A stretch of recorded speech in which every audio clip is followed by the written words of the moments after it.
যা পারে ঠিকানা এই মাটিতে হবে না, যা পারে ঠিকানা যা পারে মনোনয়ন বাতিল করতে হবে। সম্মানিত উপস্থিতি, আজকে আমরা দাঁড়িয়েছি যে ফেসিবাদ নির্বাচনে জুলাই পরবর্তী কোন রাজনৈতিক প্রেক্ষাপটে আমরা জামাকে স্পেস দিতে চাই না। খুন মানবতা বিরোধী অপরাধ সবকিছুর সাথে চাপার সম্পৃক্ত থাকায় এদেরকে বিচারের মধ্য দিয়ে রাজনীতিতে আসতে হবে, তারপর এদের নির্বাচন করার কোনো সুযোগ দেওয়া হবে না। এই পর্যায়ে আজকের এই মশাল মিছিলে বক্তব্য রাখবেন জুলাইয়ের অন্যতম সংগঠক বৈষম্য বিরোধী কর্মী ছাত্র আন্দোলনের প্রতিনিধি মোস্তফা হোসেন। দাঁড়িয়েছি, আপনারা জানেন 2024 সালের 5 আগস্ট আমাদের আন্দোলনের মাধ্যমে স্বৈরাচার সরকারে বাংলাদেশ থেকে পালাতে বাধ্য হয়েছে। তাদের এই দেশের জাতীয় পার্টি জাপা তাদেরকে আজকে থেকে মনোনয়ন দেওয়া হয়েছে। আমরা জানতে চাই তাদের কাছে কেন তাদেরকে মনোনয়ন দেওয়া হলো। তারা তো আওয়ামী লীগের দোষর ছিল, তারা তো খুনি হত্যার সহযোগী ছিল, কেন তাদেরকে মনোনয়ন দেওয়া হলো। আপনারা দেখছেন আমাদের হাজিবের হত্যার বেশ কিছু হয়ে গেলে এখনো কোনো বিচার হচ্ছে না। আসামি যারা আছে তাদেরকে এখনো গ্রেফতার করা হচ্ছে না। আমরা ইন্টারভিউ করে জানতে চাই তাল বাহানার কতদিন চলবে। আপনারা কি তাল বাহানা শুরু করছেন দেশের ভিতরে? আমরা দেখতে পাচ্ছি সেনা প্রধান প্রশাসন যারা আছে এই সমস্ত খুনের বিষয়ে কোনো কথা বলতেছে না। আমরা দেখতে পাচ্ছি স্বরাষ্ট্র সেই সমস্ত বিষয়ে কোনো কথা বলতেছে না। পরিশেষে বলতে চাই, যদি হাজিবার হত্যা এবং জাপাকে নিষিদ্ধ করা না হয় তাহলে কঠোর আন্দোলন করা হবে। সুতরাং জাপার মনোনয়ন বাতিল করতে হবে। যদি জাপার মনোনয়ন বাতিল করা না হয় আমরা কঠোর আন্দোলন করবো। আসসালামু আলাইকুম। এ পর্যায়ে বক্তব্য রাখার জন্য অনুরোধ করছি ডাকসুর প্রতিনিধি এবং জুলাইয়ের অন্যতম সংগঠক মুনায়েম ভাই।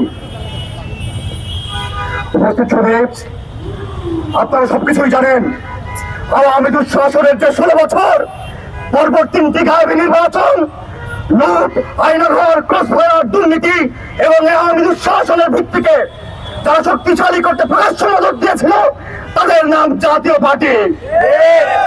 আজকে আমরা দেখেছি শরীফ ওসমান হাদি হত্যাকাণ্ড, দেশের মধ্যে যে অরাজকতা, একের পর এক ষষ্ঠ প্রতিষ্ঠার পদত্যাগ, সবকিছুর পিছনে বিশৃঙ্খলা করার জন্য জাতীয় পার্টির স্থানীয় অফিসগুলোতে কিভাবে তারা দেশীয় অস্ত্র মজুত করে রাখছে। কিন্তু আমরা দেখেছি স্বরাষ্ট্র উপদেষ্টা, স্বরাষ্ট্র মন্ত্রণালয়, জননিরাপত্তা বিভাগ প্রজ্ঞাপন প্রকাশের পরেও তাদের বিরুদ্ধে শক্তিশালী কোনো পদক্ষেপ নেয়নি। এটা আমাদের জন্য লজ্জার। হাজার হাজার শহীদের উপর যে যারা দায়িত্ব নিয়েছে, যারা আজকে অধিষ্ঠিত আছে, তারা এই জুলাই ঐক্যের স্পিরিট ধারণকারী 80টির অধিক সংগঠনের দাবিকে এবং যে বিষয়ে আমরা সকলে ঐক্যবদ্ধ হয়েছি আমাদের দাবিকে তারা গ্রহণযোগ্যতা দেয়নি। এই জাতীয় পার্টির মনোনয়ন যদি বাতিল না করা হয়, জাতীয় পার্টি যারা ভারতের বিশ্বস্ত সঙ্গী, যারা আওয়ামী দুঃশাসনের অন্যতম গুরুত্বপূর্ণ সংগঠন, এদের কার্যক্রম, এদের মনোনয়ন যদি বাতিল না করা হয় আমরা রাজপথে থাকবো এবং এটি শেষ দিকে ছাড়বো। কারণ আমরা জানি এবং মনে করি আদি হত্যাকাণ্ডের যে বিচার এবং জুলাই ঐক্যে আমাদের যে দাবি সবকিছু একই সূত্রে গাঁথা। শরীফ ওসমান হাদির হত্যাকাণ্ডের বিচার জাতীয় পার্টি এবং অন্যান্য জাতিপ্রথম সংগঠনের কার্যক্রমকে এবং তাদের মনোনয়ন দাখিলকে বাতিলের দাবি জানিয়ে আমি এখানে বিদায় নিচ্ছি। ধন্যবাদ। ইনকিলাব জিন্দাবাদ। সম্মানিত সুধী, আমাদের দাবি কোন হেলায় ফেলায় কোন প্রক্রিয়ায় নির্বাচনে আনার কোন সুযোগ চেষ্টা করবেন না। এই ইন্টারিম চেষ্টা করে প্রত্যেকটা উপদেষ্টাকে তার মন্ত্রণালয়ে দাঁড় করি আমরা জবাব দিতে নেব ইনশাল্লাহ। এই মাটিতে আমরা ভাড়াটিয়া নই, আমাদের রক্তের উপর দাঁড়িয়ে কোন ফ্যাসিবাদী শক্তিকে বাংলাদেশে নির্বাচন করে দেওয়া হবে না। এ পর্যায়ে বক্তব্য দেওয়ার জন্য অনুরোধ করছি জুলাইয়ের অন্যতম সংগঠক ইসরাফিল ফরাজি ভাইকে। প্রিয় সহযোদ্ধারা, আমরা যখন মশাল মিছিল শুরু করি তার কিছুক্ষণ আগে আমাদের একজন সহযোদ্ধাকে গ্রেফতার করেছে পুলিশ। কেন গ্রেফতার করেছে?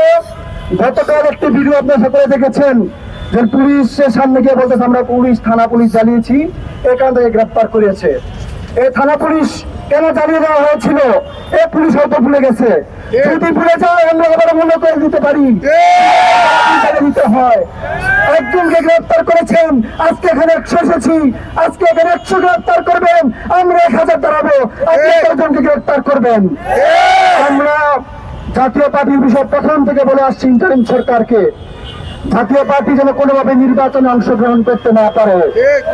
যখন আমাদের ডাকসুর সাবেক বিপি নুরুল হক নূর প্রতিবাদ জানালো, তার উপর নির্মমভাবে নির্যাতন চালালো প্রশাসন, সেখানে সেনাবাহিনী, বিজিবি, পুলিশ কোনো আইন শৃঙ্খলা কিছু ছিল তাকে মারার জন্য, তাকে হত্যাযোগ্য করে তোলা হয়েছিল, তাকে হত্যার উদ্দেশ্যে তার উপর হামলা করা হয়েছিল।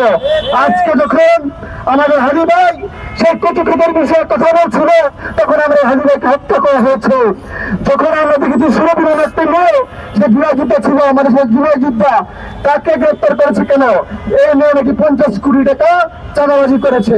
এটা কেউ বিশ্বাস করবে না যে যে ঘুমাইতে পারে সে 50 কোটি টাকা চাঁদাবাজি করতে পারে না।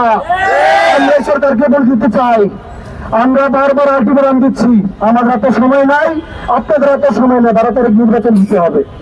নির্বাচন না হওয়ার কোনো বিকল্প কোনো অপশনই নাই, নির্বাচন হইতেই হবে। তো আগামী 24 ঘন্টা আমরা একটা আলটিমেটাম দিব, ঘোষণা করবে, আমাদের মুসাদ্দেক কর্মসূচি ঘোষণা করে সবাই শুনে যাবেন। এর মধ্যে যদি সমাধান না হয়, আমাদের হাদিয়া বলেছিল ক্যান্টনমেন্টে ইট খুলে নিবে, আমরা ক্যান্টনমেন্টে যাব না, আমরা নির্বাচন কমিশনের ইট কেমনে খোলা লাগে সেটা আমরা দেশবাসীকে দেখে দিই। আমাদের টেবিলে ফিরে যাওয়ার কথা ছিল, আমাদের তো রাজপথে থাকার কথা ছিল না। কিন্তু আমরা যাদেরকে দায়িত্ব দিয়েছিলাম, তারা তাদের দায়িত্ব ভুলে গিয়ে ফ্যাসিস্টের এজেন্ডা বাস্তবায়নে ব্যস্ত হয়ে পড়েছে। আমরা দেখতে পাচ্ছি আওয়ামী লীগের জুলাই মামলার হত্যাকাণ্ডের আসামিরাও জাতীয় নির্বাচনে স্বতন্ত্রভাবে অংশগ্রহণ করছে, অথচ এই সরকার তাদের কোনো বাধা দিচ্ছে না।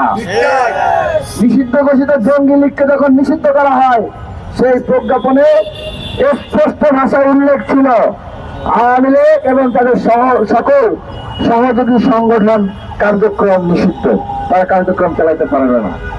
আওয়ামী লীগের সহযোগী কারা?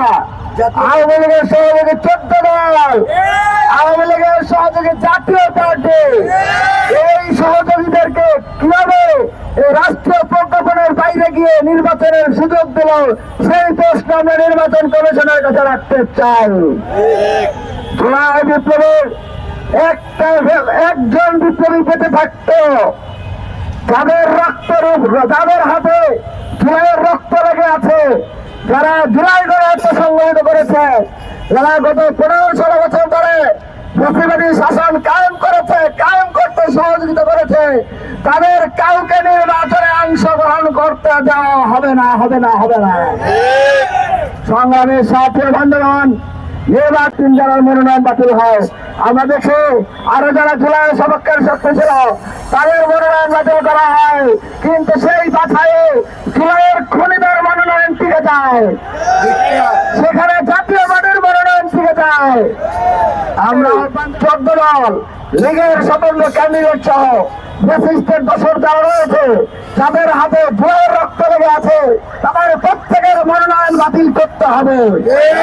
একই সাথে ইউনিসের কাছে দাবি জানাচ্ছে, ইন্টারিম গভর্নমেন্ট কারণ বিলম্ব না করে এই জাতীয় পার্টি, এই 14 দল, এই লীগের ফ্যাসিস্টের সকল সহযোগী সংগঠনের কার্যক্রম নিষিদ্ধ করে স্থায়ীভাবে কার্যকর করুন।